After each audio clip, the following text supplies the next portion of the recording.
লোকসভা কেন্দ্রের সম্মানিত ভোটারকে আমরা শিলচর জেলা কংগ্রেসের পক্ষ থেকে অসংখ্য ধন্যবাদ জানাই এবং সাংবাদিকদেরকেও ধন্যবাদ জানাই। প্রশাসনকেও আমরা ধন্যবাদ জানাই যেটা সুন্দর সুষ্ঠুভাবে নির্বাচন অনুষ্ঠিত হয়েছে। কিছু কিছু জায়গায় আমরা দেখেছি যে বিকেল 5টা পর্যন্ত শিলচর লোকসভা কেন্দ্রের 7টা বিধানসভা ভিত্তিক যে ভোটের হার মিডিয়া ডিপার্টমেন্টের মাধ্যমে জেলা প্রশাসন যেটা অ্যানাউন্স করেছিলেন 65.57%, তারপর দেখা যায় রাতে 10টার সময় যখন ফাইনালি ওনারা ভোটের হার কাস্টিংয়ের হার জানিয়েছেন ওনারা, দেখা যায় 78.58%। তো আমরা 5টার পর কিছু কিছু সেন্টারে, যেটা ইলেকশন কমিশনের একটা নিয়ম অনুযায়ী যেসব ভোটাররা 5টার ভিতর বুথ কেন্দ্রে এসে উপস্থিত হবেন সেই সব ভোটাররাই 5টার পর নির্দিষ্ট ভোটাররাই 5টার পর ভোট দান করতে পারবেন। আমরা শিলচর লোকসভার অন্তর্গত বিভিন্ন জায়গায় আমাদের প্রার্থী সূর্যকান্ত সরকার মহাশয় উনি নিজে ছিলেন, আমাদের ইলেকশন এজেন্ট ছিলেন, আমাদের দলীয় কর্মকর্তারা বিভিন্ন বুথ সেন্টারে গিয়েছেন, আমি নিজেও বুথ সেন্টারে গিয়েছি। কিন্তু আমরা দেখেছি, বিশেষ করে আমি শিলচর বিধানসভার কথা বলি, আমাদের জানা মতো বা দেখা মতো 137টা শহর কেন্দ্রিক বুথ কেন্দ্র আছে, তার মধ্যে 15-20টা সেন্টারের মধ্যে লাইন ছিল।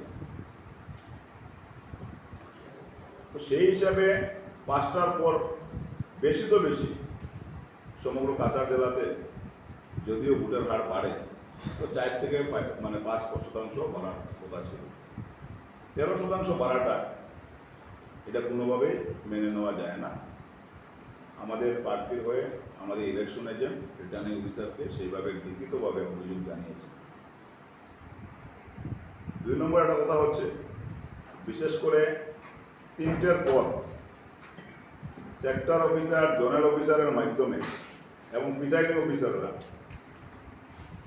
ষড়যন্ত্রভাবে ওনারা ষড়যন্ত্র করে নিয়ম হলো প্রত্যেকটা ভোট কেন্দ্রে ভোটাররা 17টা পরিচয়পত্রের মধ্যে যে কোনো একটা পরিচয়পত্র নিয়ে ভোট দিতে হয়। কিন্তু 3টার পর বিভিন্ন সেন্টারে দেখা গেছে যে প্রিসাইডিং অফিসাররা বা রিটার্নিং সেক্টর অফিসাররা এটা উঠিয়ে দিয়েছেন যে কোনো ধরনের কোনো প্রমাণপত্র ছাড়াই ভোটদান করতে পারবে। সেই ব্যাপারে আমরা লিখিত অভিযোগ জানিয়েছি যে শিলচর বিধানসভায় মিনিমাম 10টা ভোট গ্রহণ কেন্দ্রের আমাদেরকে ভিডিও ফুটেজ দেখানো হবে। এখন পর্যন্ত প্রথমেই ক্ষমা চেয়ে নিচ্ছি, ঠিক ইলেকশনের পরের দিনেই আমার সাংবাদিক সম্মেলন করা উচিত ছিল, কিন্তু আমরা এই যে বিভিন্ন অভিযোগ থাকার পরে আমাদের জেলা সভাপতি বিভিন্ন বুথ ভিত্তিক যে ফর্ম 17C, উনি বললেন যে ওই ফর্ম 17Cটা আমরা কালেকশন করে তারপরে আমাদের প্রেসের সামনে বসবো। তাই আজকে প্রায় 4 দিনে আমাদের প্রত্যেকটা বুথ ভিত্তিক যে ফর্ম 17C থাকে, যেটা ইলেকশনের পরে রিটার্নিং অফিসারের কাছ থেকে কতটা ভোট কাস্ট হয়েছে ওই ডিটেলসটা থাকে এই ফর্মে। এই ফর্মটা কালকে পর্যন্ত আমরা সব সেন্টার থেকে কালেকশন করে নিয়েছি, এই জন্য আমাদের একটু সময় লেগেছে। তো আমি আপনাদের মাধ্যমে শিলচর লোকসভার অন্তর্গত প্রত্যেকজন সম্মানিত ভোটারের সমর্থক এবং আমার শুভাকাঙ্ক্ষী যারা আছেন, যারা স্বতঃস্ফূর্তভাবে 26 তারিখের নির্বাচনে অংশগ্রহণ করে আমাকে আশীর্বাদ করেছেন, তাদেরকে আমার কৃতজ্ঞতা এবং ধন্যবাদ জ্ঞাপন করি। এবং আমি বিশ্বাস করি ওনারা যে পরিশ্রম করেছেন এই পরিশ্রম সার্থক হবে।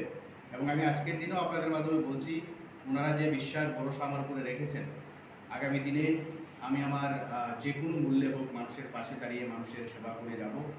এবার আমরা আশা করি যে এই 4 তারিখের যে ফলাফল, এই ফলাফল মানেই সাধারণ মানুষের পরিশ্রম এবং এই পরিশ্রম সার্থক হবে এবং আমরা কংগ্রেস দল বিজয়ী হব নিশ্চিত।